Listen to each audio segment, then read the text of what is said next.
চট্টগ্রাম বন্দর ব্যবহারকারী সর্বস্তরের কর্মকর্তা কর্মচারী, শ্রমিক এবং সর্বস্তরের এই বন্দর ব্যবহারকারী ব্যবসায়ী প্রতিষ্ঠান এবং সিএনএফ সহ সারা বিশ্বের এই বন্দরের সাথে জড়িত ভাই ও বোনেরা, আসসালামু আলাইকুম ও রহমতুল্লাহ। আমি মোহাম্মদ জিল্লুর রহমান জীবন বড় দ্ব্যর্থ কণ্ঠে চাই। আজ এই বন্দরটি ছিল একটি স্বর্ণের ডিম পাড়া রাজহাঁসের মতো। সেই দীর্ঘ 2005 সালের পর যখন জাতীয়তাবাদী দল এদেশের শাসন ক্ষমতায় ছিলেন, তখন থেকেই এই বন্দরটিতে নতুন টার্মিনাল করার জন্য উদ্যোগ নেওয়া হয় এবং এই এনসিটি টার্মিনাল আমাদের প্রধানমন্ত্রী আপসীন বেগম খালেদা জিয়া এই এনসিটি টার্মিনাল উদ্বোধন করেন। সেই এনসিটি থেকে পরিচালনা করার মাধ্যমে এই বন্দর এখন পর্যন্ত সর্বোচ্চ আয় করছে বলে আমার বিশ্বাস। আজ বড় দুঃখের সাথে হয়, গ্রামের কোনো মডেল অথবা যদি কোনো ভালো একটি ছেলে থেকে থাকে, ধরুন সেই ছেলেটি একটি করেছে এবং তার স্ত্রী এখন প্রেগনেন্ট অবস্থায়, এখন পাশের সেই মডেল লোকটি যদি বা তার ছেলে যদি বলে যে তার এই স্ত্রীটিকে আমি বিয়ে করব, এটি কি কোনোভাবে সম্ভব বলেন? দেখা যাচ্ছে এখন তাই হচ্ছে।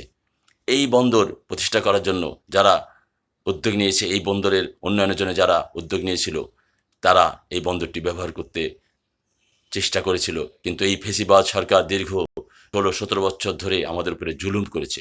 এই বন্দরটির সকল আয় বিভিন্নভাবে পাচার করে এই বন্দরকে চেপে ধরে রেখেছে, এর গলা চেপে ধরে রেখেছে, যেন এই বন্দর মাথা চাড়া দিয়ে উঠতে না পারে, এই বন্দর যেন সারা বিশ্বের কাছে একটা প্রতিষ্ঠিত বন্দর হিসেবে পরিণত হতে না পারে। এই 16 বছরের অত্যাচার সহ্য করার পর অন্তর্বর্তীকালীন সরকার এসে একই পাঁয়তারায়, একই চুক্তিতে এই এনসিটি টার্মিনালটি বিদেশিদের হাতে দিতে চায়। আপনি বলুন তো, এই ভাইটি যদি তার স্ত্রী প্রেগনেন্ট অবস্থায় থাকে, অন্যরা যদি বলে যে তার স্ত্রীকে সে বিয়ে করবে, তাহলে এটি কি অমানবিক নয়? এটি কি সেই মধ্যযুগীয় কায়দা নয়? আজ কি এই বন্দরটি যাদের দ্বারা পরিচালিত হচ্ছে এবং হলে তাকে সাহায্য করা হোক, নতুন নতুন কর্মচারী নিয়োগ করা হোক, নতুন নতুন ইকুইপমেন্ট যোগ করা হোক, কিন্তু এই বন্দরের এই টার্মিনালটি যেখান থেকে প্রচুর উন্নয়ন হবে, যে উন্নয়ন জাতীয় গ্রেডে, এই জাতীয় উন্নয়নে বাজেটে ভূমিকা রাখবে, সেই আয় কিভাবে আমরা অন্যদের হাতে ছেড়ে দিতে? তাই বড় দুঃখের সাথে বলতে চাচ্ছি, যারা এই গর্হিত কাজের সাথে সম্পৃক্ত, যারা এই লুটের সাথে জড়িত, তাদেরকে আমি বলবো আপনারা সরে আসুন এবং এই বন্দরের এনসিটি সহ সমস্ত টার্মিনালগুলি বন্দরের নিজস্ব তত্ত্বাবধানে পরিচালিত হোক এবং এখান থেকে আয় সারা বাংলার মানুষের উন্নয়নের কাজে ব্যবহৃত হোক। এটি যদি বন্ধ হয়ে যায়, এটি যদি বিদেশিদের হাতে চলে যায়, বিদেশিরা এখান থেকে প্রচুর মুনাফা লুটে নিয়ে যাবে, এতে দেশের ক্ষতি হবে। অথচ আমার দেশের অনেক সন্তান বেকার রয়েছে, আমার দেশের লোক পারে না, এমন কোনো কাজ নাই। বিদেশে গিয়ে আমার দেশের সন্তানরা বিরাট বিরাট ইকুইপমেন্ট চালাচ্ছে, বিরাট বিরাট জাহাজ চালাচ্ছে, কিন্তু আমার দেশে কোনো কাজ পাচ্ছে না।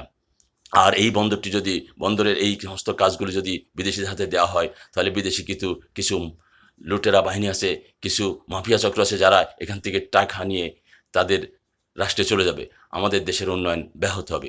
এটি একটা সাধারণ মানুষ বুঝতে পারে, কিন্তু জাতীয় পর্যায়ে কিছু কোলাঙ্গার আছে, যারা যুগে যুগে, এবং বন্দরের ভিতরে কিছু মাফিয়া চক্র আছে, যারা যুগে যুগে এখান থেকে টাকা হাতিয়ে নিয়ে বিভিন্ন পাঁয়তারায়, সে বিদেশিদেরকে দেওয়া হোক বা বিভিন্ন কোম্পানিকে দিয়ে কাজ করার মাধ্যমে তারা টাকা লুটে নেয় এবং আমাদের কিছু অসৎ লোকদেরকে তারা কিছু ভাগ বটরা করে কিছু দিয়ে তাদের মাধ্যমে হাজার হাজার কোটি টাকা এদেশের জাতীয় আয় ব্যাহত হয়, জাতীয় উন্নয়নের ব্যাহত হয়। আমি বর্তমানের দেশের নেতা জনাব তারেক রহমানকে বলতে চাই, যিনি রাষ্ট্রপতি জিয়াউর রহমানের সুযোগ্য সন্তান, আমরা বিশ্বাস করতাম উনি জাতীয় উন্নয়ন বুঝবেন। উনি বলেছেন সবার আগে বাংলাদেশ। আমি বিশ্বাস করি উনি এখনও সবার আগে বাংলাদেশ এই থিওরিতে অগ্রসর হবেন এবং জাতীয় উন্নয়নমূলক প্রতিষ্ঠানগুলিকে তিনি গুরুত্ব দিবেন এবং এই বন্দর আমাদের নিজস্ব তত্ত্বাবধানে পরিচালিত করার মাধ্যমে এখান থেকে যে বিশাল আয় হবে এবং সে আয়টি জাতীয় উন্নয়নে ব্যবহারের জন্য আমি ওনাকে জোর দাবি জানাচ্ছি। আমি আরও বলতে চাই, দেশের উন্নয়ন যদি করতে হয় তাহলে দেশের লোককে ব্যবহার করতে হবে, দেশের উন্নয়ন করতে হয় তাহলে দেশের অবকাঠামোগুলো ব্যবহার করতে হবে। কিন্তু এই সমস্ত যদি অবকাঠামো বিদেশিদের হাতে চলে যায়, এই যে এখন চলছে বিশ্বে একটা মহামারী, বিশ্বে একটা যুদ্ধ পরিস্থিতি, এখন ইউক্রেন যুদ্ধ চলছে, এদিকে ইরান টার্গেট নিয়েছে। এখন যদি কোনো ধরনের বিদেশি আমেরিকান অথবা ওই জাতীয় সৌদি সমর্থিত কোনো কোম্পানিকে এই বন্ধ দেওয়া হয় তাহলে আমরা টার্গেটে পড়ে যাব এবং আমাদের উন্নয়ন ব্যাহত হবে। পাশে ভারত আমাদের উপরে টার্গেট নিয়ে আসে, আমাদের বন্দর উন্নয়ন তারা চায় না। তাই আমি বলবো, সকল বাধা ভুলে আমরা বন্দরের এই নতুন এনসিটি টার্মিনালটি নিজস্ব তত্ত্বাবধানে পরিচালনা করুন। প্রয়োজনে সরকারিভাবে আরও উদ্যোগ নেন এবং এখানের কর্মদক্ষতা বৃদ্ধির জন্য প্রয়োজন হলে আপনারা আবার নতুন নতুন প্রশিক্ষণের ব্যবস্থা করুন এবং জাতীয় আয় বৃদ্ধির ক্ষেত্রে আপনাদের ভূমিকা আমরা দেখতে চাই এবং কোনো ধরনের মাফিয়া চক্রকে এই সমস্ত টার্মিনাল ব্যবহার করতে দেওয়া হবে না। আমার বন্দর আমার মা, বিদেশিদের দেব না। আমার বন্দর আমার মা, বিদেশিদের দেব না। কর্ণফুলীর মোহনা, বিদেশিদের দেব না। জাতীয় আয়ের নতুন সংযোজন করার জন্য এই টার্মিনালগুলি নিজেরা ব্যবহার করব। প্রয়োজন হলে বে টার্মিনাল সহ বাইরে নতুন নতুন টার্মিনাল তৈরি করে বিদেশিদেরকে সেখানে আহ্বান করতে পারি এবং আমাদের জাতীয় উন্নয়ন আরও ত্বরান্বিত হবে বলে আমি বিশ্বাস করি। এই বলে সকলকে ধন্যবাদ। আসসালামু আলাইকুম ওয়া রাহমাতুল্লাহ।